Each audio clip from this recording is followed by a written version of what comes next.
사람이란 다 과거가 있습니다. 사울도 큰 자라는 뜻입니다. 자기 스스로 생각할 때 잘났지요. 베냐민 지파라는 사울 왕가의 왕족이었습니다. 여러분, 우리 중에 왕족이 있으면 뿌듯하고 자랑스럽지 않겠습니까? 왕족의 가말리엘 문화생 중에 문화생, 당시에 사내들인 공회원, 로마 시민권자, 율법학자, 또 뭐 있나요? 하여튼 사도 바울은 그에게 달라붙는 수식어가 많을 정도로 엘리트 중에 상엘리트였습니다. 부족한 것이 없다고 생각했는데 하나님이 볼 땐 가장 큰 것이 부족한 것이었죠. 그는 하나님을 믿는 사람이었고 율법을 가르치는 자였지만 예수는 안 믿었습니다. 예수는 몰랐습니다. 그런데 이 사람이 좀 심한 게 무엇이냐면, 우리 전도를 나가보면요, 여러 종류의 사람을 만납니다. 전도지를 드리면서 예수 믿고 구원받으세요 그러면 상습적으로 의뢰 그냥 받아드는 사람이 있어요. 보통은 다 그래요. 간혹가다 이런 사람이 있습니다. 아유, 수고가 많으십니다. 더운데 고생하시네요. 화이팅! 이런 사람은 극히 적죠. 그 다음에 또 특이한 사람이 있습니다. 받아서 보는데 구겨서 버려요. 그렇게까지 할 건 없을 것 같은데, 더 심한 사람은 어때요? 시비를 붙어요. 누가 여기서 이런 거 안 했어? 그러면서 뭐라 그러냐면, 심하면 멱살도 잡고 소금도 뿌립니다. 자, 여러분이 들으시면서 나는 과거에 어떤 유형의 사람이었는가? 심한 사람이 간혹 있다는데 사울이 심한 사람이었어요. 아니, 안 믿으면 자기만 안 믿으면 되잖아요. 예수 믿는 사람이 주변에 많이 늘어나고 있는데 자기 안 믿으면 되잖아요. 얼마나 열심히 특심하냐면 나 안 믿는 것으로 끝나는 게 분이 안 풀려요. 저 이단이다 이거, 이단. 예수는 이단이라는 거예요. 하나님의 아들인 걸 모르니까. 그래서 그렇게 착하고 유능한 스데반 집사를 죽입니다. 그것도 모자라서 이제 다마스커스라는 다메섹까지 가갖고 거기 예수 믿는 사람들이 모여 있다더라, 숨어 있다더라. 영장을 지금 가지고 가는 거예요. 체포하려고. 하나님이 보실 때 악해요. 이대로 내버려 두면 하나님의 백성들이 너무 많이 다칠 것 같아요. 그를 제동해야만 했습니다. 정오라고 했습니다. 오늘 본문의 정오. 정오는 대낮이죠. 12시. 12시에 밖에 나가면 해가 제일 밝을 때예요. 12시에 밖에 나가면 그림자가 없을 때 발에 밟힙니다. 그럼 이 세상에서 가장 밝을 때가 정오의 빛입니다. 정오의 빛. 왜 정오라는 것을 두드러지게 말씀하셨냐면 그때 햇빛이 가장 강렬하거든요. 중동 지역은 해가 더 이글이글합니다. 그런데 다메섹을 가다가 예수 믿는 사람 잡아 죽이려고 열심히 특심해서 가다가 해보다 더 강한 빛을 만나요. 눈이 멀어버렸어요. 얼마나 빛이 강한지 해를 똑바로 한참 쳐다보면 어떻게 눈이 아리죠. 못 쳐다봅니다. 선글라스 그래서 쓰잖아요. 근데 그 강렬한 빛을 해보다 더 강한 빛이 사울을 빡 조였어요. 그게 얼마나 충격이 컸냐면 사람들이 같이 가던 사람들이 있었거든요. 같이 가던 사람들은 깜짝 놀라기만 했는데 사울에게는 소리가 들렸어요. 고대 사람들에게는 특징이 있는데요. 하늘에서 무슨 소리가 나면 의심 안 합니다. 하나님이라고 믿습니다. 자기는 하나님을 자칭 잘 믿는 바리새인이거든요. 유대인 중에 유대인이거든요. 그래 강렬한 빛에 의해서 눈이 부셨어요. 그럼과 동시에 소리가 들렸어요. 사울아, 사울아. 궁금하니까 니시옵니까? 나는 내가 핍박하는 예수라. 예수는 자기가 이단인 줄 알았는데 소리는 하나님이거든요. 충격이었습니다. 하나님을 잘 믿는다고, 더 잘 믿으려고 이단이라고 생각해서 척결하려고 뛰어나갔는데 결국 하나님이 핍박했다는 거예요. 여기서 보면 하나님이 핍박했다는데 사실일진데, 사실은 예수님은 사도 바울과 만난 적이 없어요. 근데 어떻게 핍박을 해요? 만나야 뺨을 때리든 소금을 뿌리든 하죠. 만난 적이 없다고요. 만난 적이 없는데 예수님은 분명하게 말하면 나는 내가 핍박하는 예수라. 의아심이 생겨. 나는 핍박한 적이 없습니다. 반기를 들 수 있습니다. 여기서 잠깐 여러분, 저와 여러분이 전도를 나가면 예수님이 우리를 어떻게 여기느냐? 자신처럼 여겨요. 자기 자신처럼. 분명히 예수를 전하는 사람만 있었을진데, 사도 바울이 만난 사람은 전하는 사람만 만났을진데, 나는 내가 핍박하는 예수라. 그러니까 예수를 증거하는 증인들에게 예수님이 동일시하고 있었다는 것입니다. 그러니까 우리들이 매맞으면, 우리들이 속상하면, 우리들이 핍박을 받으면 예수님이 핍박을 받은 게 되는 거예요. 예수님이 전도하는 여러분과 함께 하시는 줄 믿으시기를 바랍니다. 그래서 강렬한 빛에 의해서 눈이 멀어버렸습니다.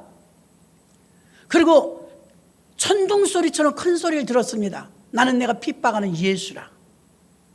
자기는 핍박한 적이 없는데, 만난 적도 없는데, 예수가 하나님인 줄 몰랐는데, 우리가 주변에서 전도하다 보면 유달리 강팍한 사람을 만납니다. 그런 사람을 볼 때 우리가 은혜가 충만한 분은 몰라서 저래. 몰라서 저래. 사울도 몰라서 핍박한 거예요. 여러분들 중에서는 예수를 핍박했던 분도 있습니다. 교회를 전문적으로 고발하던 사람이 우리 교회에 나오게 되었었어요. 아주 교회를 이를 갈면서 그렇게 고소 고발을, 자기네 집이 어느 교회랑 붙어 있었는데 교회가 시끄럽다 이거예요. 교회가 공사를 한다 이거예요. 매일 고발하는 거예요. 그리고 자기가 죄가 죄인 줄 모르는 거예요. 자기가 예수 믿게 된 줄 모르는 거예요. 나중에 세월이 흘러서 자신은 막다른 골목에 치던 인생의 막바지에 가게 됐고, 그 막다른 골목에서 예수를 만나고 우리 교회를 만나 전도되었죠. 자기가 예수 믿을 줄 몰랐다는 거예요. 과거에는 유난하리만큼 예수 믿는 사람을 핍박하고 어렵게 하고 교회를 곤란하게 빠뜨리는 사람들이 더러 있습니다. 사울이 그런 사람이었습니다. 충격이 온 거예요. 네가 핍박하는 예수라. 아, 예수가 이단인 줄 알았는데 아니네.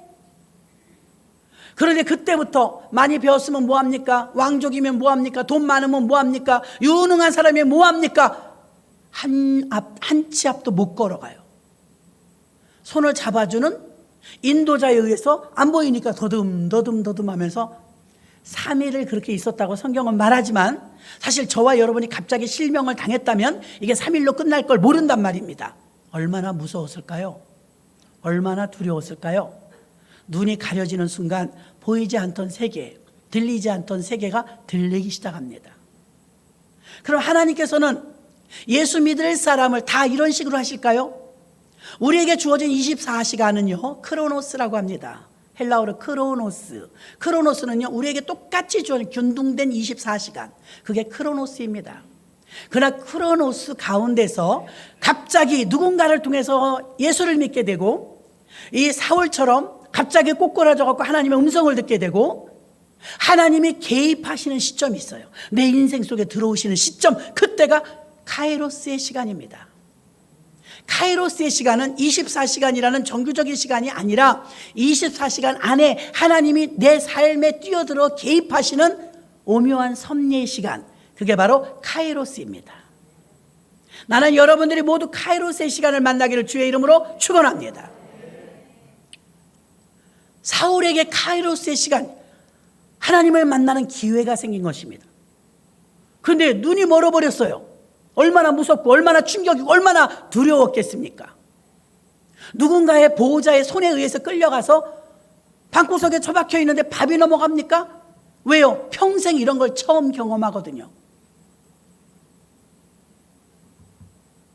자기 의지와 상관없이 이런 사태가 벌어졌거든요. 하나님의 카이로스인지 모르니까 답답하거든요. 내가 젊은 나이에 말이지, 결혼도 안 했는데 이렇게 눈이 멀어버려갖고 이렇게 사는 거 아닌가? 내 인생 끝난 거 아닌가? 야, 눈이 앞이 안 보이니까 아무것도 할 수 없네. 몇 개 국어를 하면 뭐해? 눈을 뜰 수가 없는데. 우리는 2년 반 동안 코로나를 겪었습니다. 전 세계는요 병원 많아요, 의료진 많아요, 제약회사 많아요, 의학자도 많아요. 속수무책이었습니다. 2년 반 동안. 의사가 모자랐겠어요. 병원이 모자랐겠어요. 제약회사가 모자랐겠어요. 그런데도 우리는 2년 반 동안 손 놓고 발 놓고 아무것도 하지 못하고 제재당하며 팬데믹을 살았습니다. 그때 하나님이 만약에 개입하신 것이라면 이 카이로스의 시간을 어떻게 받아들이겠느냐 이거예요.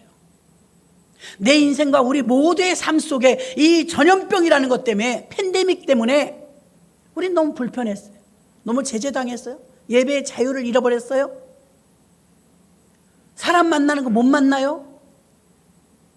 지금은 마스크 실내에서 쓰는 거 외에는 다 풀렸지 않습니까? 그런데 우리 2년 반 동안 엄청 힘들었어요. 갇혀 살다시피 하고 만나지도 못하고, 결혼식을 제대로 하나, 초상집을 제대로 갈 수가 있나, 쇼핑을 마음대로 할 수가 있나. 정말 이런 세상은 저도 조금 살지 않았는데 평생 처음이었어요. 너무 힘든 시간이었어요. 더 중요한 것은 이것을 하나님 앞에 우리가 어떻게 카이로스의 시간을 만들 수 있을까. 하나님, 이거 모든 절대자께서 성경에 보면 전염병이 돌아가지고 다윗 왕 시절에 7만 명이 죽었어요. 7만 명. 기가 막히지 않아요? 전염병으로 7만 명이 죽어가니까 왕이 잠이 옵니까? 오르난의 타작마당에서 회개의 제사를 거하게 드립니다. 하나님 잘못했다고. 회개를 대대적으로 하면서 오르난의 타작마당에서 웅장하게 하나님께 예배드리고 하루에 샥 끝났습니다. 7만 명이 죽어가다가 전염병이 딱 끝났어요. 하나님은 한 번에 딱 끝낼 수 있고 다시 창궐하게 할 수도 있습니다. 그럼 이때 우리는 무엇을 해야 되겠는가? 이 카이로스 시간에 하나님, 의사가 그렇게 많고 병원이 그렇게 많고 제약회사가 그렇게 많은데 우리는 못했어요. 만약에 전염병이 또 창궐한다면 우리는 또 손발 묶이고 경제 마비되고, 이 후유증은 3, 4년이 걸려야 풀린다는데 이런 상태에서 우리가 또 당한다면 경제가 휘청거려서 견딜 수 없습니다.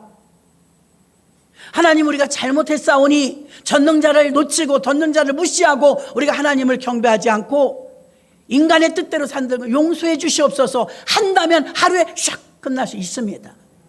지난주에 말씀드렸죠. 남자는 6분, 여자는 7분, 숨 못 쉬면 다 죽어요. 그럼 우린 7분이면 전 세계 70억이 넘는 사람이 한순간에 다 죽을 수도 있어요. 7분이면 끝나요. 남자는 6분. 눈이 그렇게 많이 오고 쓰나미로 인하여서 전 세계를 강타하는 어려움이 겪고 이 속수무책의 자연재해 속에서 사람이 할 수 있는 게 없어요. 너무 무력해요. 자, 오늘 사울로 다시 돌아갑니다. 사울에게 카이로스는 무엇일까요? 잘난 사람입니다. 똑똑합니다. 돈 많습니다. 탁월한 사람이에요. 다 소용없어요. 예전에도 보니까 한양대 공대를 나오고 잘 나가던 한 분이 있었습니다. 푹 맞으셨어요. 식물인간이 됐어요. 자기 콧등에 있는 파리를 못 쫓아요. 이러시는 걸 봤어요.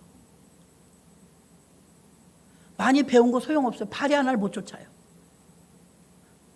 잘생겼어요. 잘생긴 거 소용없어요. 파리 하나를 못 쫓아요. 누가 도와줘야 돼. 파리도 콧등에서 떨어지라고. 왜 인생을 살다가 이런 기가 막힌 상황을 왜 닥칠까요? 다 그렇진 않습니다만 하나님의 카이로스 속에서 워낙에 강팍했던 사울에게는 안 통하죠. 예수 믿고 구원받아서 예 알겠습니다 이럴 사람이 아니에요. 여러분처럼 순순하게 올 사람들이 아니에요. 사울은. 그리고 그냥 내버려뒀다간 예수 믿는 사람 다 죽이게 생겼어요. 잘난 척하고. 하나님이 제동을 거는 거예요. 그 강렬한 빛에 의해서 눈이 멀었고 눈 하나 딱 건드렸을 뿐인데 아무것도 못하는 거예요. 이걸 통해서 사울이 깨달아야 될 거, 나는 아무것도 못하는구나. 무력하구나. 초라하구나. 내 힘으로 할 수 있는 게 눈 하나 멀었을 뿐인데 아무것도 없구나. 코로나도 마찬가지고 우리들도 마찬가지고요. 하나님이 왜 고난이 올까? 왜 어려움이 올까? 그때 우리가 얼른 손들어야 된다는 말이 그 말입니다. 하나님, 나는 못합니다. 또 만약에 코로나가 온다면 우리는 아무것도 지금 대책도 없습니다. 하나님 용서해 주시고 다시는 코로나가 재유행되지 않도록 막아 주시옵소서. 간절한 마음으로 기도하는 것밖에 못해요. 그런데 그 기도만 하면 하나님이 도와주십니다. 전능자를 찾으라는 거죠. 한국 사회는 77%가 무신론자입니다. 점점 더 무신론주의 사회로 가고 있습니다. 무신론이 뭡니까? 하나님 필요 없다는 거예요. 하나님 없이도 잘 살겠다는 거예요. 코로나 초창기에는요, 기독교가 얼마나 박해를 받았냐면, 예전에는 몇몇 교회가 어떤 매스컴을 타갖고 불미스러운 일이 생기면 그 교회만 손가락질을 받았어요. 코로나 때 우리는 아무 짓도 안 했는데 손가락질 받았어요. 아무 잘못도 안 했는데, 방역 너무나 잘 지켰는데 얼마나 욕을 먹었나 배가 불러요. 여러분도 아시잖아요. 억울한 일 너무 많이 당했습니다. 코로나가 그렇게 2년 이상 2년이 넘도록 우리 한 명도 확진자 안 나왔는데 얼마나 어려움을 겪었나 몰라요. 대면 예배 한다고. 여러분, 이렇게 사람의 힘으로 할 수 있는 게 있고 할 수 없는 게 있습니다. 마스크가 약이에요? 3년째 마스크만 쓰고 있어요. 이게 약이에요? 하나님이 이렇게 똑똑한 민족에 약을 우리나라 최초로 개발하면 대박 납니다. 허락을 안 하시잖아요. 이렇게 똑똑한데도요. 남들 다 못 만드는 걸 만드는 나라인데도요, 약 하나를 못 만들잖아요. 허락하셔야 되는 것인 줄로 믿습니다. 교만하면 도와주시지 않아요. 무신론주의자 뭐예요? 하나님 없이 살겠다는, 우리나라 사람들은 하나님 없이 살겠다는 거예요. 하나님 필요 없다는 거예요. 그 당시에 최고로 최악일 때 교회에 불질러 버리고 싶다고. 사울 같은 사람이 너무 많은 거예요. 교회가 뭐래요? 교회 불질러 버리고 싶다는 사람 얼마나 많은지 알아요? 교회도 안 다니는 사람들이, 헌금 10원도 안 한 사람들이 교회를 핍박했습니다. 잘못한 것도 없는데 당했습니다. 교회가 다 없어졌으면 좋겠다고. 억울한 소리 다 들어가면서 견뎠습니다. 그런 일이 또 온다면 너무 힘들 것 같아요. 지금 조짐이 좋지 않잖아요. 기도하시기를 주의 이름으로 축원합니다. 기도해야죠, 불편하니까. 그러니까 사울이라는 사람의 인생 속에 눈 하나 멀어지니까 꼼짝 못해요. 그를 통해서 하나님이 그 유도하시는 게 있죠. 무엇일까요? 난 아무것도 할 수 없구나. 워낙 잘나고 똑똑했으니까요. 그의 힘을 빼는 거예요. 그리고 난 아무것도 할 수 없는 존재이라는 사실을, 초라한 존재라는 사실을, 누군가 손잡아주지 않으면 한 발짝도 갈 수 없는 연약한 존재라는 사실을 깨닫게 하는 거예요. 그런 세상이 자기한테 올 줄 몰랐죠. 자기 인생 속에 언제나 승승장구였기 때문에 이해하지 못합니다. 하나님은 그렇게 떨기나무 가운데서 모세를 부르신 것처럼 하나님은 다메섹에서 강한 빛으로 사울을 부르신 줄로 믿습니다. 생각지 않은 여건에서 바뀌게 되는 거점이 되었고, 그 기점을 통해서 그는 완전히 터닝 포인트가 된 줄로 믿습니다. 신명기 32장 39절 보니까, 이제는 나 곧 내가 그인 줄 알라.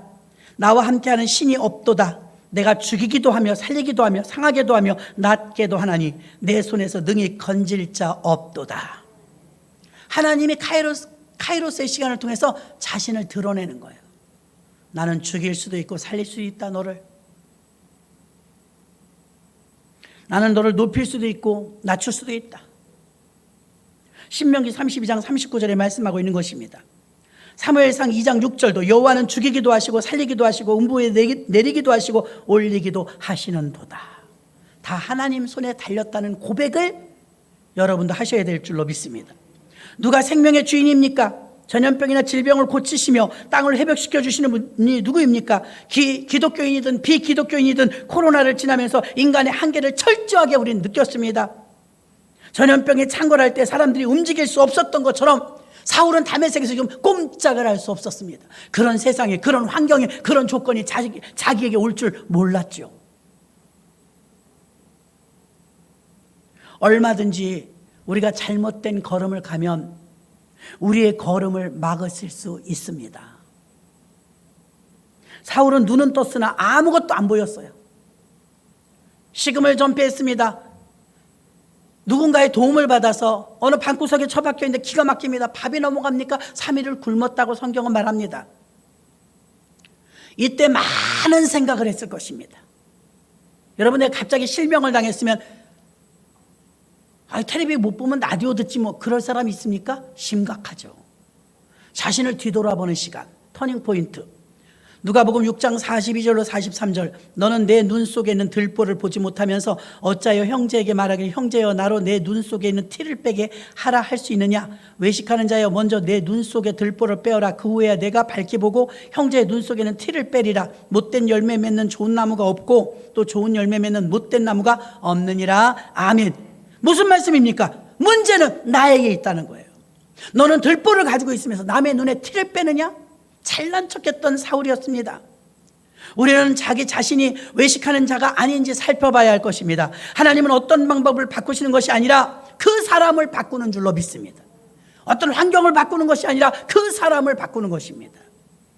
코로나 환경 때문에 우리가 억압을 받고 있지만 이 코로나를 통해서 하나님의 카이로스는 우리를 바꾸시길 원하시는 줄 믿습니다. 하나님 없이도 산다고 외쳤던 자들이 하나님 없이는 못 산다고 고백해야 될 줄로 믿습니다.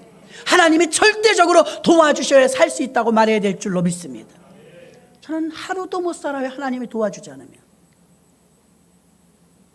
근데 많은 사람들이 하나님이 도와주지 않아도 잘 사는 줄 알아요. 느끼지 못할 뿐이지 하나님이 다 도와주시는 것이지요.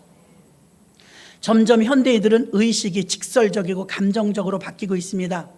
좀 더 생각하고 좀 더 신중하고 이런 걸 못합니다. 그래서 교회 교인들이 토양이 급해졌어요. 기다리는 걸 잘 못합니다. 말을 먼저 앞세우며 한국교회 가장 큰 문제는 분열과 분쟁입니다. 많이 싸워요. 다퉈요. 이 싸움을 멈출 수가 없는 것도 마찬가지입니다. 남의 눈에 티를 많이 보기 때문입니다. 내 눈에 들보가 있는데.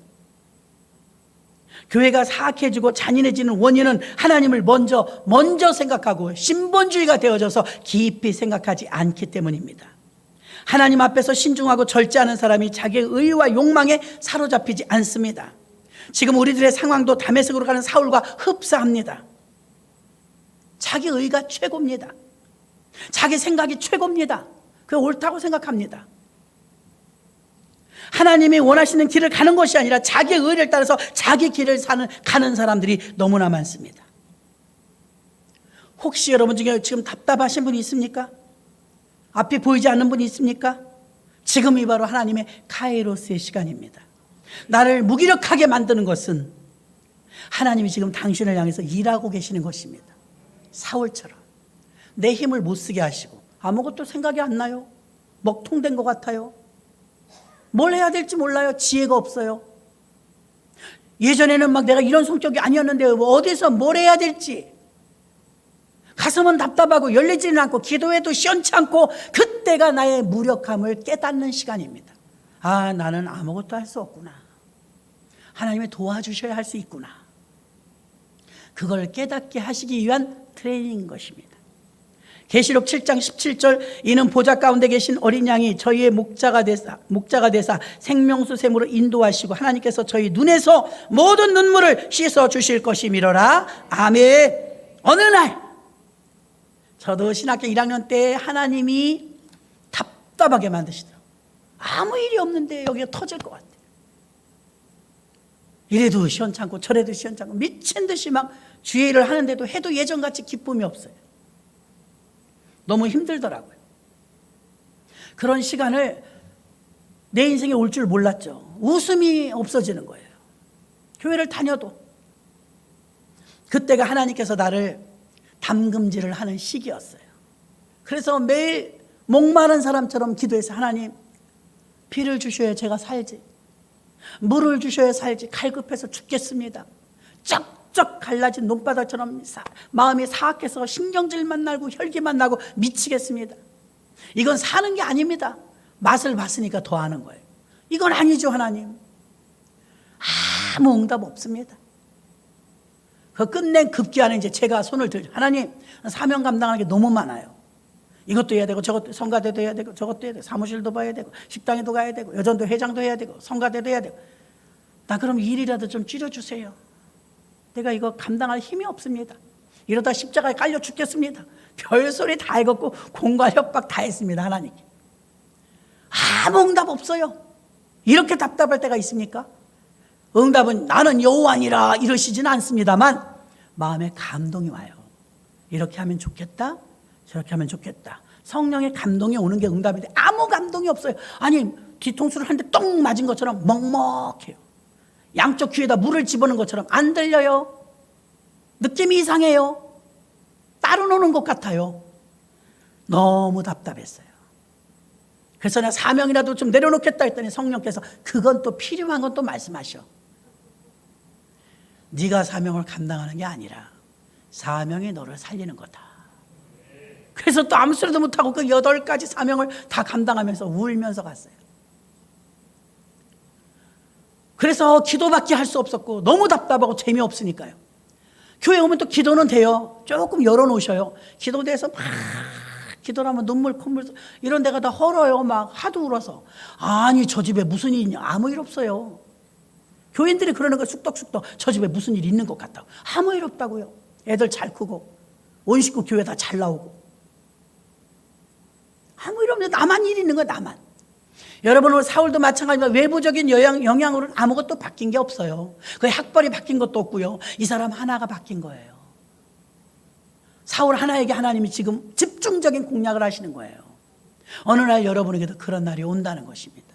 하나님의 카이로스의 시간, 행복한 시간. 다른 데 하나도 관심 없어요. 주만 보게 돼요. 왜? 못 살겠으니까. 답답해서. 교회밖에 안 가는 거예요. 그러다가 하나님이 열어주니까요. 단비와 같이 이른 비와 늦은 비를 장대비처럼 주시는데 이전에 내가 아니에요. 발이 땅에 닿는 것 같잖아요. 은혜로다 할렐루야. 웃을 일이 없던 사람이 얼굴에 웃음이 생깁니다. 하나님이 하시면 됩니다. 내가 어디 학원을 다니고 더 공부를 해서 된 게 아니었어요. 내가 신학교를 다니고 졸업하고 대학원 다니고 박사학위까지 다 받고 공부 무지무지 많이 했습니다. 그런데 내가 목회선상에서 힘들고 어려울 때 내 박사학위는 하나도 도움이 안 됐어요. 어디다 쓰는 건지도 몰랐어요. 적용이 안 돼요. 너무 힘드니까요. 아무도 힘들게 하는 사람이 없는데 내가 힘들어요. 저는 우울증 환자들 그래서 이해합니다. 아무것도 안 하는데 힘들대요. 그리고 바짝바짝 말라갑니다. 너무 불쌍하죠. 그에게 필요한 건 사울처럼 빛입니다. 빛. 사울에게 빛 속에 들어가니까 사울이 변화된 것처럼 그 우울증 환자에게 빛이 들어가면 그 병은 끝납니다. 그래서 예수 제대로 믿으면 우울증은 있을 수가 없어요. 어둠이 어떻게 와요? 빛인데. 원리만 알면 쉬운 줄로 믿습니다. 자, 이래서 바울이 되기까지 과정 속에 첫 번째, 사울은 자신이 무력한 존재임을 깨닫게 하는 게 하나님의 카이로스였습니다. 두 번째, 하나님은 그릇을 만드는 과정이 필요했습니다. 그릇, 훈련받는 과정. 사울이 이날 뒤집어집니다. 그랬고 예수 믿는 사람 잡아 죽이려고 하던 발걸음이 유턴해서 예수 믿으라고 하는 전도자의 발걸음으로 바뀌죠. 문제는 무엇이냐? 자기는 성령 받았어요. 세례도 받았어요. 은혜도 받았어요. 이제 예수가 하나님이란 걸 알았어요. 근데 아무도 쓰지 않고 아무도 부르지 않고 전도해도 믿어주지도 않아요. 그래서 자기 고향 길리기아 다소에 가서 처박혀갖고 성경만 봅니다. 기도만 합니다. 그래서 그의 바울 서신이 13권이나 쓰여질 수 있었던 것입니다. 옥중에 가도 글을 씁니다. 성경만 팝니다. 그렇게 하나님이 그릇을 준비합니다. 여러분, 목사님 나 은혜 받았어요. 성령 받았어요. 나를 쓰세요. 쓸 수가 없어요. 왜요? 준비가 안 됐어요. 열정 좋습니다. 주님 향한 사랑하는 마음. 사울도 2등가라면 서러웠습니다. 근데 하나님이 쓸 수가 없어요. 다듬어지지가 않았어요. 저와 여러분도 다 마찬가지. 집사님이든 권사님이든 구역장님이든 회장님이든 다 하나님이 다듬으신 것입니다. 여기에 물이 이렇게 한 컵이 있잖아요. 예쁜 컵에 깨끗한 물을 항상 가져다 주셔서 감사한데 제가 아무리 털털 맞아도 이렇게 들여다봐서 고춧가루가 하나 떴다? 안 먹습니다. 아무리 깨끗한 물이고 아무리 깨끗하게 그릇을 닦아왔어도 여기 고춧가루 하나 떠 있으면 전 다 안 먹어요. 그럼에도 불구하고 여러분이 주님을 사랑하는 거 의심하지 않습니다. 여러분이 예수 믿는 거 의심하지 않습니다. 여러분이 예수쟁이라는 것도 의심하지 않습니다. 그러나 고춧가루 하나 끼면 물 다 버리는 것처럼 여러분 하나님 쓰시기에 아직 부적합한 것들이 있어요. 부적절한 것들이 있어요.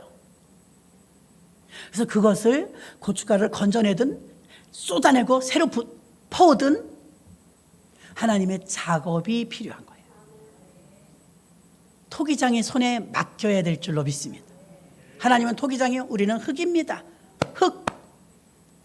하나님 나라를 만들어 주시옵소서. 불교나 다른 철학 같은 데서는 어떻습니까? 청빈, 청렴, 그래가지고 어때? 비우래요. 참선을 통해서 비울 수 있대요. 그래서 저 산속에 들어와서 돌을 닦고 사람 만나지 않고 드디어 비웁니다. 도시에 내려오면 도로 그대로예요. 자, 교회에서도 말합니다. 성경에서도 자신을 죽이라, 십자가를 지고 나를 쫓으라, 자신을 내려놓으라, 죽으라, 이렇게 말합니다. 그래, 세상적인 종교와 기독교와 비우라는 건 똑같아요. 결과는 다릅니다. 왜냐? 불교에서 비우라는 청빈 사상은 그냥 비우라는 거예요. 욕심 갖지 말고. 훌륭하죠. 욕심 내려놓는 게 쉽지 않으니까요. 그것도 훌륭해요. 그러나 그건 너무 약해요. 왜? 우리 하나님께서 우리에게 비우라는 이유는요, 채움을 위한 비움입니다. 이걸 쏟아 버려야 샘물을 불 수 있는 것처럼 여러분의 옛 것을 버려야 하나님이 새로운 피조물로 쓸 수가 있습니다. 그래서 우리의 비움은 비움만으로 끝나는 것이 아니라 채움을 위한 비움이요, 그 채움은 예수 그리스도입니다. 저녁 예배 오시면 연결되는 말씀을 전해드릴 수 있어요. 무엇을 채워야 하는지. 똑같은 걸 그대로 채운다면 뭐하러 비워요? 여전히 욕심 많고 여전히 사리사욕에 눈이 멀고 여전히 부정 부패를 하고 한다면 뭐하러 비워요? 시간만 없애죠. 그러나 비움을 통해서 청빈해지라는 게 아닙니다. 기독교는 비움을 통해서 새로운 피조물로 거듭나야 될 줄로 믿습니다. 오늘 본문의 17절과 18절에 보니까 아나니아가 떠나 그 집에 들어가서 그에게 안수하여 가로되 형제 사울아, 주 곧 내가 오는 길에서 나타나시던 예수께서 나를 보내어 너로 다시 보게 하시고 성령으로 충만하게 하신다 하니 즉시 사울의 눈에서 비늘 같은 것이 벗어져 다시 보게 된지라 일어나 세례를 받고. 아멘. 하나님의 환상 중에 아나니아를 부릅니다. 이 당시에 아나니아라는 주의 종은 무명의 주의 종이에요. 무명. 사도 바울 정도 급이 되면 당대 최고의 세례 요한이라든가 그 정도 급 돼야 되지 않겠습니까? 그런데 이름도 모르는 아나니아, 무명의 주의 종을 만나게 합니다. 그리고 더 기가 막힌 건 그 연약한 무명의, 지금으로 말하면 조그만 종, 무명의 종을 그 대사도 바울이 될 사람을 안수하게 합니다. 그리고 세례를 주게 됩니다. 세례받고 안수받고 이 사람이 어떻게 되느냐? 눈이 떠졌습니다. 3일 만에. 자존심 상하죠. 그 무명의 주의 종에게. 자, 하나님이 왜 아나니아에게 가라고 했을까요? 교만하고 잘나고 똑똑한 사울을 낮추시려 함입니다. 그리고 혼자 일할 수 없다. 네가 아무리 똑똑해도 혼자 일할 수 없다. 주의 일은 동역이다. 동역. 그래서 아나니아라는 주의 종을 조인해 주신 것입니다. 만나가지고 아나니아에게 통해서 안수받고 눈 뜨고 아나니아 통해서 세례받고 세례교회 되고 세례의 의미는 침례의 의미. 우리 교단도 침례하죠. 침례는 침수, 머리카락까지 다 물속에 잠기는 상태. 그 침례입니다. 이전에 나는 죽는 거예요. 우리나라는 매장이나 화장을 하지만 그 나라는 수장해요. 수장. 미이라도 만들고요. 그러니까 초상법이 여러 가지예요. 수장을 하거든요. 수장이 뭐냐? 이 시신을 물속에 가라앉히는 거예요. 세례의 의미가, 침례의 의미가 죽음입니다. 죽음. 올해도 세례 받으실 분들 계실 텐데요. 이전에 내 욕심대로 살던 나는 죽고 예수 안에서 새로운 피조물로 새로 태어난다는 의미가 침례인 줄로 믿습니다. 그 침례를 안 받으신 분들은 다 받아야 합니다. 자, 사울도 새신자가 되니까 침례 받았어요. 침례. 이 침례의 의미는 죽음이라고 그랬습니다. 죽음. 이렇게 비우고 새 것으로 채워지고 침례를 받고 혼자서 사역 감당할 수 없으니까 아나니아를 붙여주시고 이 모든 일은 사울의 과거와 완전히 탈바꿈하기 위한 하나님의 그릇을 만드는 작업이었는 줄로 믿습니다. 이미 사울은 변화되었습니다. 그러므로 고린도후서 4장 7절 우리가 이 보배를 질그릇에 가졌으니 이는 능력의 힘이 큰 것이 하나님께 있고 우리에게 있지 아니함을 알게 하려 함이라. 아멘. 우리가 그릇이면 우리 안에 보배가 담긴 보배가 예수이십니다. 사울은 예수 그리스도에 의해 보배의 질그릇이 되면서 이제 주권이 없어졌습니다. 여러분 대부분 교회를 다녀도 내 마음대로 살아요. 먹고 싶으면 먹고 쉬고 싶으면 쉬고 가고 싶으면 가고 죄도 슬쩍슬쩍 지어가면서 죄 짓고 나면 회개하면 되지 뭐 하면서 내 인생이라고 내가 주권을 가지고 있습니다. 정말 하나님의 사람은, 기독교인은, 크리스찬은 주권이 하나님께 있습니다. 교회가 시끄러운 교회 보시오. 주인이 많아요. 이쪽 여전도회, 저쪽 여전도회, 장로회, 기득권자들의 싸움이에요. 기득권자들의 싸움. 교회는 마태복음 16장 18절에 내가 이 반석에 내 교회를 세우리니 음부의 권세가 이기지 못하라. 내 교회, my church. 예수님의 교회입니다. 목사님도 주인 아니에요. 장로님도 주인 아니에요. 그런데 우리 한국교회는 얼마나 많은 다툼이 많아요? 다 기득권 때문입니다. 다 주인의식을 가져서. 우리가 말하는 주인의식은 서로 섬기는 의미에서의 주인의식이지 교회의 주인은 예수님이십니다. 누구도 주인 될 수 없어요. 그래서 시끄러운 것입니다. 사울은 이제 자기의 기득권을 내려놔요. 자기의 주권을 내려놔요. 자기 감정이 쏠리는 대로 움직였던 사람이, 누구도 막을 수 없었던 사람이 이 사울이었습니다. 근데 성령의 은혜를 체험하고 나서 기득권을 내려놓습니다. 자기 주권을 내려놓습니다. 주여 나를 인도하소서. 그가 말년에 뭐라고 고백합니까? 나는 나의 모든 것을 분토와 배설물과 같이 버리노라. 비웠어요. 그리고 나는 이제부터 십자가 외에는 결코 자랑하지 않겠노라. 바꿔서 체인징 된 겁니다. 이걸 다 쏟아붓고 다른 것을 부었어요. 이제 예수가 들어간 줄로 믿습니다. 예수 말고 다 있었는데 다 내려놓고 예수를 찾았어요. 그가 사울이 바울이 된 과정인 줄로 믿습니다. 이런 주님이 바로 나의 주인이십니다. 주님만이 나의 주인이십니다. 주님 뜻대로 하시옵소서. 이렇게 맡기는 인생이 되는 거 하나님이 가장 기뻐하십니다. 우리도 교회 다닌다면서도 예수 믿는다면서 아직도 내 마음대로 살지 않습니까? 여러분도 내려놔야 될 줄로 믿습니다. 교회 세움을 실천하는 일에 가장 먼저 해야 될 것은 하나님 쓰시기에 합당한 그릇이 되어야 되는데, 합당한 그릇은 내 주권을, 기득권을 내려놓는 것입니다. 거기서부터 출발하는 거예요. 기득권을 내려놓으면서부터 출발하는 거예요. 교회에서 주인 행사하려고 하지 마십시오. 주방에서도, 청소하시면서도, 여전도 남전도에서도 목소리 너무 높이 내지 마세요. 여기 누가 주인이 있어요? 예수님 혼자 주인이신데. 다메섹에서 변화된 사울을 교훈으로 우리에게 삼는 것이 있습니다. 코로나를 통해서 우리는 많은 교회 토양과 생태계가 파괴되었습니다. 너무나 많은 교회들이 문을 닫았고 너무나 많은 목사님들이 어려움을 겪고 있습니다. 아직도 코로나 팬데믹에 갇혀서 자유롭지 못하고 열정적인 역동적인 믿음을 소유하기보다는 방어적으로 아직도 두려움에 떨고 있으면서 하나님 중심보다 세상 중심이 되어가지고 아직도 교회가 회복하지 못한 교회가 얼마나 많은지 모릅니다. 그들의 이야기를 들어보면 여전히 두려움과 공포 속에 있어요. 어느 목사님이 저희 교회는 아직도 예배를 회복 못했습니다. 제가 마음이 지난달에도 그 소리를 들었는데 이달에 또 그러시더라고요. 그 이달에는 제가 조용히 했어요. 목사님 이제 시작하세요. 그러니까 뭘요? 또 잊어버렸어 그새. 예배요. 목사님이 주일날 예배를 안 드리시니 금방 또 유행 또 된대잖아요. 주여 믿음도 좋아 그럴 때는 예배를 못 드리는 거예요. 아직도요. 유튜브로 예배드리고. 그 목사님 저도 저지만 우리 교인들도 큰일 났습니다. 왜요? 나오래도 이제 안 나오려고 그래. 목사님 좀 더 있다 하자 그러고. 목사님 아직은 위험해요. 그런데 그 사람들 쇼핑 다 다닙니다. 여행 다 다닙니다. 초상집 결혼식 다 갑니다. 왜 교회 가는 것만 유독 밀어놓습니까? 그 복 받을 짓입니까? 많아요 아직도.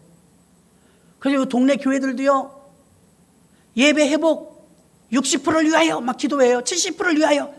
주여. 결혼식 회복 다 됐더라고요. 장례식장도 다 가고 요양병원도 다 가는데 쇼핑 가보십시오. 사람이 바글바글합니다. 영화관 가보십시오. 교회는 아직도 보류. 골로새서 1장 24절에 보니까 내가 이제 너희를 위하여 받는 괴로움을 기뻐하고 그리스도의 남은 고난을 그의 몸된 교회를 위하여 내 육체에 채우노라. 어떻게 이렇게 놀라운 고백을 할 수 있을까요? 사울이 자기 만족과 욕망의 길이 아닌 그리스도의 남은 고난을 그의 몸된 교회를 위하여 나는 핍박이 와도 어려움이 와도 교회를 위하여 내 몸을 불사르겠노라 하는 말입니다. 너무 훌륭하지 않습니까? 하나님이 부르시고 기회를 주실 때 우리도 사울처럼 바울이 되도록 결단해야 될 줄로 믿습니다. 마지막 세 번째를 보니까 하나님이 계획하신 일을 할 수 있도록 하나님은 그냥 내보내지 않습니다. 치유하시고 회복시키시고 사명을 주시는 줄 믿습니다. 사명. 이제 사울은 사명자로 전환됩니다. 그때 여전히 눈을 보지 못한다면, 여전히 교만이 가득 찼다면 쓸 수가 없어요. 그를 완전히 낮아지게 만드셔갖고 누구 손에 의해서 이렇게 더듬더듬하면서 움직이는 걸 평생에 처음 경험해보지 않겠습니까? 그로 인해서 그의 마음은 무너졌습니다. 그리고 내가 이렇게 무기력한 존재이구나. 난 아무것도 할 수 없구나. 누가 도와줘야 요만큼도 갈 수 있구나. 혼자 잘난 척하는 게 아니구나. 여럿이 다 같이 살아야 되겠구나.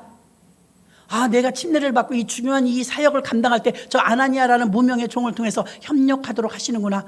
하나님은 나하고 전혀 다른 방법이시네 하면서 전혀 다른 세상을 경험하게 됩니다. 주님은 사울을 새로운 영적 세계로 이끌어 그에게 사명을 주시기 위하여 그를 결단하게 하셨으며, 지난 과거의 모든 죄를 다 씻고 세례받은 세례 교인이 되게 하시며 그리스도와 연합되게 하기 위해서 침례를 받고 주님의 증인이 되는 사명을 감당하기 위해서 그의 교만과 자만을 다 낮추시고 드디어 그의 입술을 통하여 고백하기를 나는 이제 십자가 외에는 모든 것을 배설물로 버리노라. 요한복음 15장 26절에 내가 아버지께로서 너희에게 보낼 보혜사 곧 아버지께로서 나오는 진리의 성령이 오실 때 그가 나를 증거하실 것이요. 아멘. 그는 성령 충만 받기 위해 노력했습니다. 성령 충만 받으면 어떻게 되느냐? 증인이 되는 줄 믿습니다. 성령은요 사역의 영역이고 성령은 전도의 영역이기 때문에 성령 충만 받은 사람이 전도를 안 하고 가만히 있다? 여러분, 불이 났는데 불이 내 머리에 떨어졌어요. 불이네, 거 뜨겁네 이러겠습니까? 여기 불이 떨어져 뜨거 막 털어내지 않겠습니까? 성령은 불같이 역사하십니다. 저와 여러분의 성령의 불이 오면 불이 왔네 그럴 사람 없어요. 우리 교회 지난번에 간증하신 분 봐요. 어제 예수 믿는데 오늘 나가 전도한다잖아요. 어제 가서 성령을 받았어요. 뭔지 모르지만 폭포 같은 눈물을 흘렸다는 거예요. 근데 성경 하나도 모르는데 다음날 자기가 전도하고 있더래. 아무개야 교회 다니자. 너 교회 언제부터 다녀? 어제부터. 어제 성령 받았는데 오늘 전도하는 거야. 왜? 당신 뭐 예수 알아? 교회 알아? 몰라. 근데 왜 전도를 해? 너무 좋아. 내가 만난 성령님이 너무 좋아.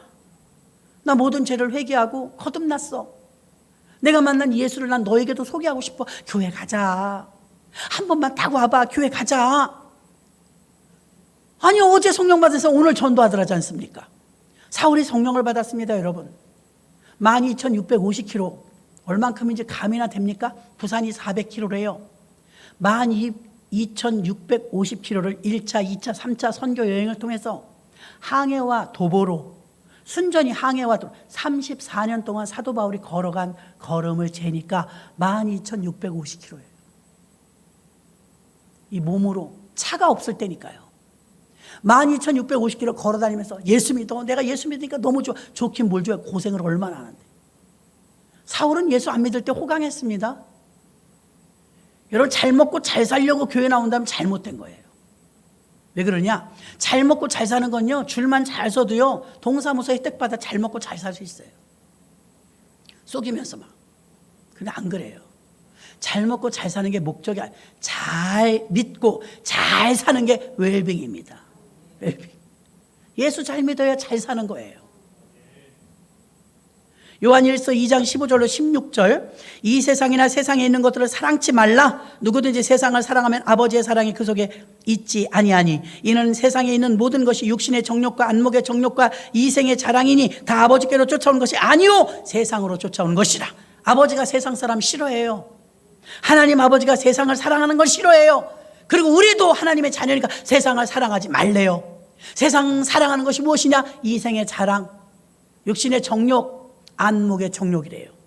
최초의 죄가 아담과 하와에는 보암직하고 눈으로 범죄했습니다. 나는 명품을 사고 싶어, 나는 해외여행을 가고 싶어, 다 눈으로 짓는 겁니다.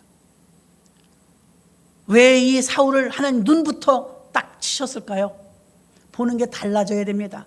가장 가치 있는 게 보입니다. 예수 믿으면 예전에 보이지 않던 게 보여요. 제대로 예수 믿으면 예전에 보이지 않던 게 보이는 것입니다. 하나님 아버지 마음이 생기니까요. 하나님 아버지 마음이 가는 곳에 내 마음도 가요. 하나님 아버지 눈이 가는 곳에 내 눈도 가요. 아버지 하나님이 가시는 곳이 나도 가요. 예전엔 관심 없던 거예요. 예수 잘 믿고 잘 사는 것이 웰빙인 줄로 믿습니다. 사울이 이제는 새로운 사람으로 성령님께서 변화시켜 주시고 성령 충만을 받으니까 전도하고 싶은 것입니다. 그의 전도의 발자국은요 12,650km 34년이 걸렸습니다. 죽는 그날까지 예수님 마지막 십자가 달려 죽으실 때까지 우평강도로 전도하셨던 것처럼 사도 바울도 죽는 그 순간까지 복음을 증거하다 간 줄로 믿습니다. 말씀을 정리합니다. 다메섹에서 주님을 만난 사울의 변화의 절정은 세상에서 예수님의 증인으로 사는 사명을 감당하게 하기까지 하나님의 카이로스의 시간이었습니다. 인생의 한 획을 긋는, 사울을 꼼짝하지 못하도록 길을 막으실 때 사울은 어떻게 반응했습니까? 자신이 무기력한 존재라는 걸 첫 번째 알게 되었고요. 두 번째는요, 하나님이 어떤 일을 맡기시기 전에 그릇을 먼저 만드는 과정이 있었다는 것입니다. 세 번째는 완전히 눈도 고쳐주시고 정신도 고쳐주시고 영적으로 성령 충만을 능력 주셔서 사명자의 길, 전도자의 길, 증인의 길을 갈 수 있도록 힘주신 줄로 믿습니다. 하나님이 여러분을 쓰시려면 어수선히 가정의 어려운 문제 해결해 주십니다. 기도 제목 응답해 주십니다. 왜? 쓰셔야 되니까. 사울을 쓰셔야 됐던 것처럼 여러분 쓰셔야 되니까. 오늘도 우리가 말씀을 통하여서 내 주권을 내려놓는 거 쉽지 않지만 여러분의 기득권과 주권을 자꾸 내려놔 버릇하시길 바랍니다. 자꾸 가지면 가질수록 내가 비참해집니다. 초라해집니다. 오늘 말씀 속에서 사울 한 사람이 완전히 변화되어서 전인격적으로 변화가 되어지고 자기 신체를 통하여서 하나님의 카이로스를 깨닫게 되어지고 내 삶 속에 들어오신 이 하나님의 그 개입, 그 카이로스의 시간을 만들어서 결국은 어떤 사람이 됐습니까? 예전에 예수 믿기 전에는 떵떵거리고 잘 먹고 잘 살았지만 어디 가나 대접받고 섬김받았지만 이제는 그의 이름을 바꿨습니다. 사울 큰 자에서 바울 작은 자로 바꿨습니다. 작은 자가 되는데 큰일 한 줄로 믿습니다. 이런 큰일 하시는 저와 여러분 되시기를 주님의 이름으로 축원합니다. 하나님 감사합니다. 말씀대로 이루어 주시고 이 말씀이 우리 삶에 적용됩니다.